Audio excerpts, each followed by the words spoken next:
Hello बच्चों, let's read the question. The question says that how was Lashkov the beggar different from Lashkov the notary?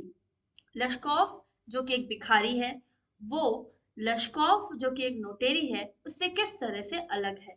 Notary यानी ये वो लोग होते हैं जो कोर्ट के आसपास आपको अक्सर मिलते हैं और ये जितनी भी लीगल राइटिंग्स होती है उन पे अपने सिग्नेचर्स करते हैं.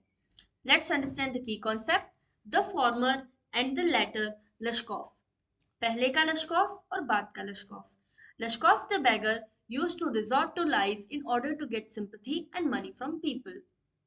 लश्कोफ जो कि एक भिखारी था, उसका सिर्फ और सिर्फ सहारा क्या था? झूठ. वो झूठ बोलता था ताकि लोगों से सिंपैथी ले सके, सहानुभूति ले सके और पैसे ले सके.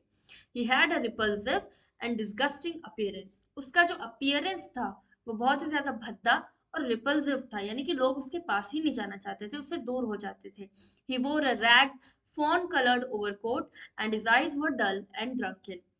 वो एक ओवरकोट पहनता था, फॉन कलर्ड यानी कि लाइट येलो कलर, और रैग्ड यानी बिल्कुल टॉन हो चुका था, वो फट गया था, ऐसा एक ओवरकोट उसने पहना था लाइट येलो कलर का.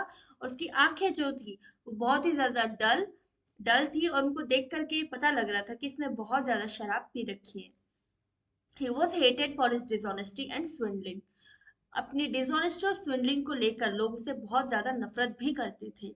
डिसऑनेस्टी यानी धोखा, झूठ, और स्विंडलिंग होता है जब हम किसी को चीट करते हैं पैसों के लिए. He was very weak both physically and emotionally because of alcoholic habits.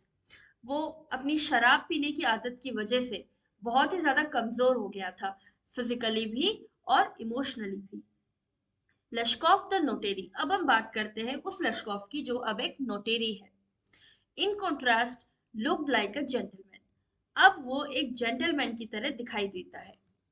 He wore a coat collar of curly fur and a worn sealskin cap. उसने एक कोट पहना हुआ है जिसकी कॉलर जो है वो कर्ली फर, मतलब फर उसकी कॉलर पे लगा हुआ है और वो कर्ली है वो फर. और उसने एक सील स्किन कैप पहनी है. एक कैप पहनी है जो किससे बनी है? सील स्किन से. He was paid 35 rubles a month for his clean employment. अब उस अच्छी एम्प्लॉयमेंट का उसे, क्लीन एम्प्लॉयमेंट यानी एक अच्छी बेहतर एम्प्लॉयमेंट, उसका उसे 35 रूबल्स हर महीने मिलते हैं. रूबल एक रशियन करेंसी है.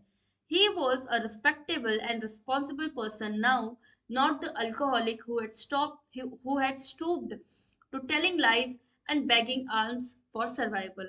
अब वो एक इज्जतदार और जिम्मेदार इंसान है.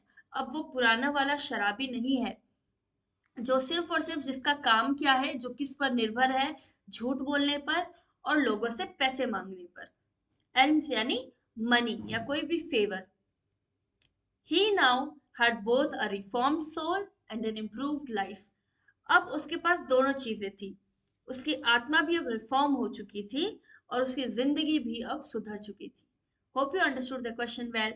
Best of luck. Thank you so much.